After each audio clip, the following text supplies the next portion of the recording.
So before I get into Superman 3, let me say a few words about the John Williams score, because I realize I didn't really talk about that much. There's a lot to get through in these Superman movies. So John Williams, of course, as everyone knows, is a genius. He did the score for E.T. and Jaws and Close Encounters and the Indiana Jones movies and the Star Wars movies. And if you were to pick his greatest scores out of that pack, you'd probably say like his work on the original Star Wars trilogy or Raiders of the Lost Ark. Although I think his score for Temple of Doom is his best one for the Indiana Jones movies, but that's just my opinion. You'd say probably Jaws and Superman, but if you were to pick one out of that pack of great ones and say that this is John Williams' greatest score, I would pick Superman the movie, and here's why.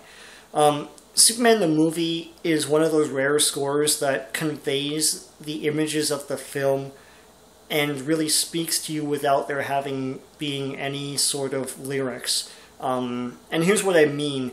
When you listen to the Superman score, if you've never seen the movie, you know that it's a score for a heroic, sweeping, epic American character. It just sounds like America. It sounds like boisterous, optimistic, heroic America.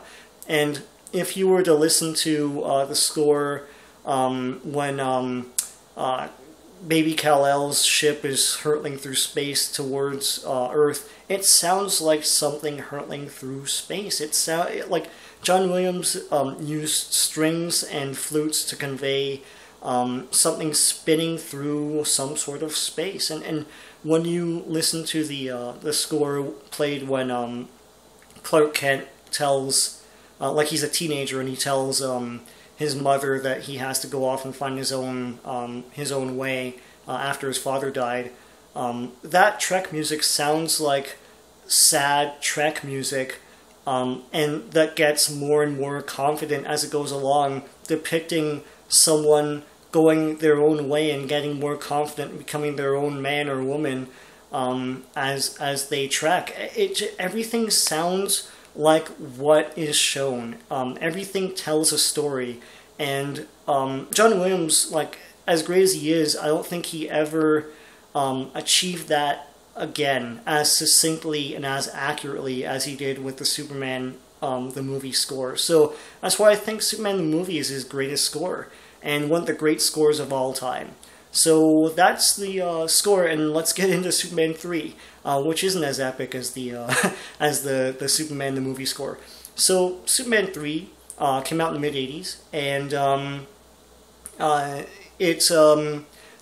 I think what they had in mind for Superman 3 was to have Superman fight Brainiac initially, but I guess there's well, that's revealed in the DVD commentary for Superman 3, but I guess they didn't have the budget for that, and also Richard Pryor, who was a big stand-up comedian in the 70s and 80s, went on some talk show and went on about how he really loved the Superman movies and he wanted to be a part of the Superman movies.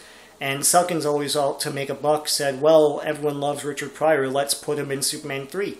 And had a script written around a character that Richard Pryor would play. And Richard Pryor in the movie plays a computer genius who designs a way to steal 1 cent out of every bank in the world, and then of course a bank account in the world, and then of course he becomes a millionaire off of that. And I know like Office Space took that idea and credited Superman 3 with that. Superman 3 took that idea from a movie called Hot Millions, which is a Beer Ustinov movie where he steals 1 cent out of every bank account in like London or something like that and becomes a millionaire. That was released in the 60s or 70s. So, you know, there's some trivia for you. But anyways, so this scheme catches the attention of Robert Vaughn, who plays the villain in this movie, because Gene Hackman didn't want to reprise his role as Lex Luthor because of the way that the Salkinds treated Richard Donner and fired him and hired Richard Lester. Superman 3 is made by Richard Lester, and I think it's supposed to be a comedy, but it's really unfunny. Anyways, so Robert Vaughn wants to kill Superman, hires Richard Pryor to do this. Richard Pryor developed synthetic kryptonite. It turns out to be red because he had to substitute one of the ingredients for nicotine or something, or a cigarette or something. So Superman gets presented this kryptonite, and probably the funniest scene that Richard Pryor's in this movie. For the most part, he's fairly bland, but I'll get into that later. Richard Pryor plays a kind of a patent type of colonel or something, or general, and he presents this sort of trophy to Superman to show the U.S. Armed Forces appreciation for his efforts, and then it's red kryptonite, and Superman turns bad as a result of this. Producing some of the most disturbing scenes in the Superman franchise that disturb many children. Basically, Superman gets depressed, he gets hammered, he goes to a bar, and I'm not making this up, and he flicks a bunch of, he gets drunk, he flicks a bunch of peanuts at a bunch of bottles and destroys them with his super strength. He doesn't like what he sees in the mirror because he has a 5 o'clock shadow, he just looks disheveled, so he melts the mirrors with his eye lasers, and at one point Robert Vaughn has a girlfriend that Superman bangs on top of the Statue of Liberty. It's implied, it's never shown, but anyways, so he's bad, and effectively out of Robert Vaughn's way, but Robert Vaughn wants Richard Pryor to develop a big computer that its sole purpose is to kill Superman. So he does this in mountains somewhere, and Superman. There's a remarkable scene in a scrapyard where evil Superman is there, and he's trying to. I guess it's Superman fighting internally, trying to get the evil Superman out of there, and all of a sudden Clark Kent pops out of Superman, and you get a Clark Kent versus Superman battle, which is weird but cool. Children didn't really expect to see Clark Kent fight Superman, but you've always wanted to know what would happen. It's implied that Clark Kent doesn't have powers in this battle. He doesn't really show them.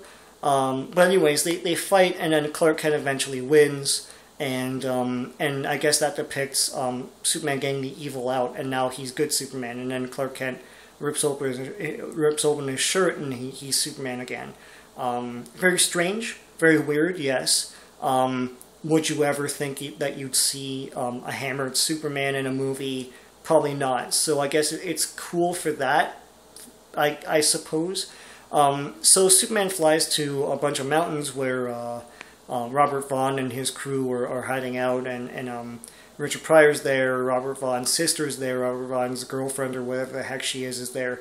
And Superman dodges a bunch of missiles, which is really cool, and fights a big-ass machine that tries to kill Superman, almost succeeds, and the machine then, in a really cool and disturbing moment in the Superman franchise, possesses a woman like Robert Vaughn's sister in the movie, and you get this cool-looking female robot fighting Superman, and that's awesome.